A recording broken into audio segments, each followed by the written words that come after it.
अरे बंगाल की हिस्ट्री ये शुरू होती है एंशिएंट टाइम्स से। इस रीजन के फर्टाइल प्लेन्स जिन्हें गंगा और ब्रह्मपुत्र जैसी बड़ी नदियां सींचती हैं, उन्होंने अर्ली ह्यूमन सेटलमेंट्स को अट्रैक्ट किया। आर्कियोलॉजिकल फाइंडिंग्स आप देखो, वो इशारा करते हैं कि यहाँ स्टोन एज कल्चर्स मौजूद थे। ये अर्ली इनहैबिटेंट्स, उन्होंने बाद के डेवलपमेंट्स के लिए ग्राउंड वर्क तैयार किया। ये रिवरीन लैंडस्केप, इसने उनकी लिव्स और लाइवलीहुड्स को काफी शेप किया। वो मोस्टली हंटर गैदरर्स थे जो टाइम के साथ एग्रीकल्चर की तरफ मुड़ गए। ये एग्रीकल्चरल बेस ये बंगाल की फ्यूचर प्रॉस्पेरिटी के लिए क्रूशल बन गया। जमीन की रिचनेस उसने इसे रहने के लिए एक डिजायरेबल जगह बना दिया। अर्ली कम्युनिटीज, उन्होंने यूनिक कल्चरल ट्रेट्स डेवलप किए। वैदिक पीरियड में बंगाल के अंदर के लोगों और रीजन्स के रेफरेंसेस मिलते हैं। टेक्स्ट्स में वांगा, कुंद्रा और सुमा जैसे किंगडम्स का जिक्र है। ये अर्ली जानापाडास थे या ट्राइबल किंगडम्स जो धीरे धीरे शेप ले रहे थे। शुरू में डायरेक्टली कोर वैदिक कल्चर का हिस्सा न होते हुए भी इन्फ्लुएंसेस वो धीरे धीरे आने लगे। लोकल ट्रेडिशंस वो इन नए आइडियाज के साथ ब्लेंड हो गए। ये ईरा इसने बंगाल में ज्यादा ऑर्गेनाइज्ड पॉलिटिकल एंटिटीज की शुरुआत की। ये रीजन इंडियन सबकॉन्टिनेंट के ज्यादा बड़े हिस्टोरिकल नैरेटिव्स में दिखने लगा। इसकी डिस्टिंक्ट आइडेंटिटी वो इन अर्ली सेंचुरीज के दौरान फॉर्म होने लगी। ये जानापाडास, उनके आपस में अक्सर कॉम्प्लेक्स रिलेशनशिप्स होते थे। बड़े एम्पायर्स ने बाद में बंगाल पर अपना इन्फ्लुएंस डाला। मौर्यन एम्पायर ने अशोका जैसे रूलर्स के अंडर बंगाल के कुछ हिस्सों को अपने फोल्ड में ले लिया। इस इंटीग्रेशन ने मौर्यन एडमिनिस्ट्रेटिव प्रैक्टिसेस और बुद्धिज्म को इस रीजन में इंट्रोड्यूस किया। बाद में गुप्ता एम्पायर ने भी बंगाल के सिग्निफिकेंट पोर्शंस को कंट्रोल किया।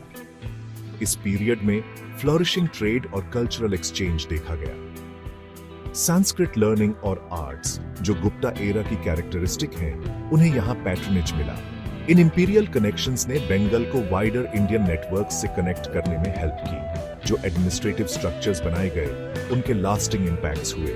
गुप्ता एम्पायर के डिक्लाइन के बाद बंगाल में इंडिपेंडेंट लोकल रूलर्स का राइज हुआ। गौड़ा के किंग शशांका वो अर्ली 7th सेंचुरी में एक प्रोमिनेंट फिगर थे।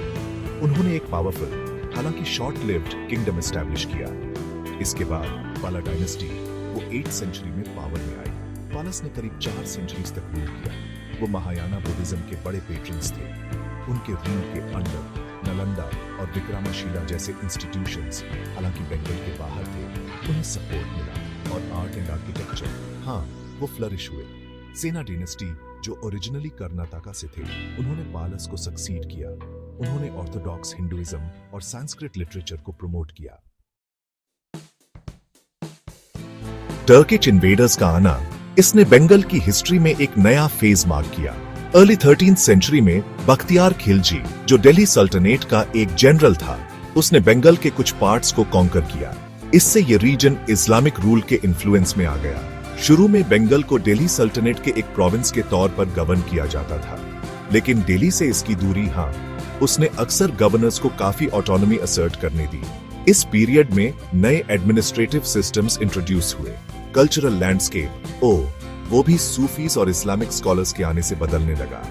ये चेंजेस वो प्रोफाउंड और लॉन्ग लास्टिंग थे। Eventually Bengal mid 14th century में एक इंडिपेंडेंट सल्तनत बन गया। शमसुद्दीन इलियास शाह, उन्होंने इलियास शाही डायनेस्टी की फाउंडेशन रखी। ये डायनेस्टी और बाद में हुसैन शाही डायनेस्टी, उन्होंने एक प्रॉस्परस और कल्चरली वाइब्रेंट बंगाल पर रूल किया। ये एरा इसे अक्सर बंगाली लिटरेचर और आर्किटेक्चर के लिए गोल्डन एज माना जाता है। बहुत सारे इंप्रेसिव मॉस्क्स और मॉज़ोलियम्स बनाए गए। सल्तनट्स ने बंगाली लैंग्वेज और कल्चर को पैट्रोनाइज किया, जिससे एक यूनिक रीजनल आइडेंटिटी फॉस्टर हुई। ट्रेड फ्लरिश हुआ, स्पेशली टेक्सटाइल्स में, जिससे बंगाल एक वेल्थी रीजन बन गया।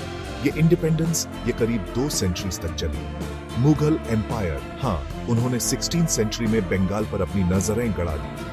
कई अटेम्प्ट्स के बाद एम्परर अकबर की फोर्सेस ने फाइनली 1576 में बंगाल को एनेक्स कर लिया। ये वास्ट मुगल एम्पायर का एक सूबा या प्रोविंस बन गया। मुगल रूल के अंडर बंगाल एक इकोनॉमिकली वाइटल रीजन बना रहा। इसके एग्रीकल्चरल प्रोड्यूस, स्पेशली राइस और मसलिन जैसे फाइन टेक्सटाइल्स वो फेमस थे। ढाका एक मेजर कमर्शियल और एडमिनिस्ट्रेटिव सेंटर के तौर पर उभरा। मुगल्स ने systematic land revenue systems implement किए। इस पीरियड में रिलेटिव पीस और स्टेबिलिटी देखी गई, जिससे इकोनॉमिक ग्रोथ हो सकी। बंगाल की वेल्थ ने मुगल ट्रेजरी में सिग्निफिकेंटली कंट्रीब्यूट किया। बंगाल की रिचेस का एल्यूर, उसने यूरोपियन ट्रेडर्स को अट्रैक्ट किया। पोर्चुगीज वो 16th सेंचुरी में आने वाले पहले लोगों में से थे।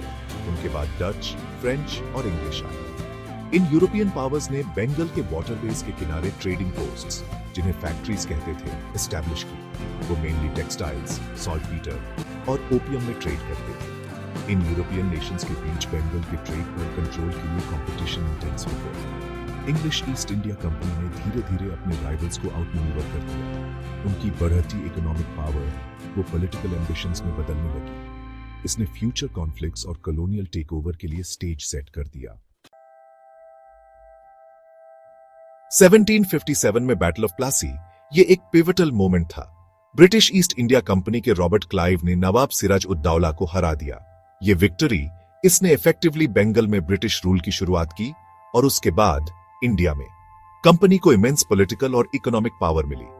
1765 में उन्हें बंगाल, बिहार और ओडिशा में दीवानी रेवेन्यू कलेक्ट करने का राइट ग्रांट किया गया। इसने रीजन के फाइनेंसेस पर उनके कंट्रोल को फॉर्मलाइज कर दिया। बंगाल वो सब कॉन्टिनेंट में ब्रिटिश एक्सपेंशन के लिए स्प्रिंग बोर्ड बन गया। लोकल इकोनॉमी को ब्रिटिश इंटरेस्ट सर्व करने के लिए रीशेप किया गया। बंगाल को बंगाल प्रेसिडेंसी के तौर पर एस्टैब्लिश किया गया, जो लंबे टाइम तक ब्रिटिश इंडिया का एडमिनिस्ट्रेटिव हार्ट था। कलकत्ता, जो अब कोलकाता है, वो ब्रिटिश इंडिया की कैपिटल बनी। लेकिन ब्रिटिश रूल वो कई लोगों के लिए सिग्निफिकेंट हार्डशिप लेकर आया। ट्रेडिशनल इंडस्ट्रीज, स्पेशली टेक्सटाइल्स, वो एक्सप्लॉयटेटिव पॉलिसीज और ब्रिटिश मैन्युफैक्चर्ड गुड्स से कंपटीशन के कारण डिक्लाइन हो गई।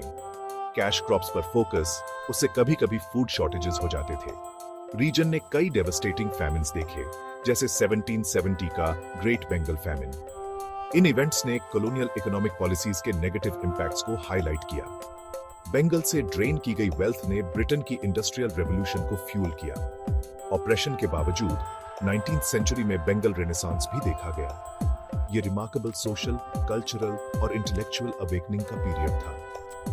राजा राम मोहन रॉय, ईश्वर चंद्र विद्यासागर और स्वामी विवेकानंदा जैसे थिंकर्स और रिफॉर्मर्स उभरे। उन्होंने आउटडेटेड सोशल कस्टम्स को चैलेंज किया और मॉडर्न एजुकेशन और रिफॉर्म्स की एडवोकेसी की। ब्राह्मो समाज और रामकृष्णा मिशन जैसी ऑर्गेनाइजेशंस ने की रोल्स प्ले किए। इस इंटेलेक्चुअल फर्मेंट ने नेशनलिस्ट कॉन्शियसनेस के बीज भी बोए। बंगालीज, उन्होंने ब्रिटिश रूल पर सवाल उठाना और सेल्फ गवर्नेंस की एस्पिरेशन करना शुरू कर दिया। अर्ली पॉलिटिकल एसोसिएशंस इस टाइम के दौरान फॉर्म हुई। 1905 में लॉर्ड कर्जन का बंगाल को पार्टीशन करने का डिसीजन, उसने वाइड स्प्रेड आउटरीच इग्नाइट कर दिया। ऑफिशियल रीजन जो दिया गया वो था एडमिनिस्ट्रेटिव एफिशिएंसी, लेकिन इंडियंस ने इसे बढ़ते हुए नेशनलिस्ट मूवमेंट को, जो बंगाल में पार्टिकुलरली स्ट्रॉन्ग था, वीकन करने के लिए एक डिवाइड एंड रूल टैक्टिक के तौर पर देखा। पार्टीशन से मैसिव प्रोटेस्ट्स हुए, ब्रिटिश गुड्स का बॉयकॉट हुआ, स्वॉची मूवमेंट चला और इंडिजिनस इंडस्ट्रीज को प्रमोट किया गया। मूवमेंट इंटेंस था और उसने सोसाइटी के डिफरेंट सेक्शंस के लोगों को यूनाइट किया। इवेंचुअली ब्रिटिश गवर्नमेंट को 1911 में पार्टीशन को एनुल करने पर मजबूर होना पड़ा। इस विक्ट्री ने इंडियन फ्रीडम स्ट्रगल के मोराल को सिग्निफिकेंटली बूस्ट किया। ईयर 1947 वो ब्रिटिश रूल से इंडिपेंडेंस लेकर आया, लेकिन साथ ही इंडिया का ट्रैजिक पार्टीशन भी लेकर आया।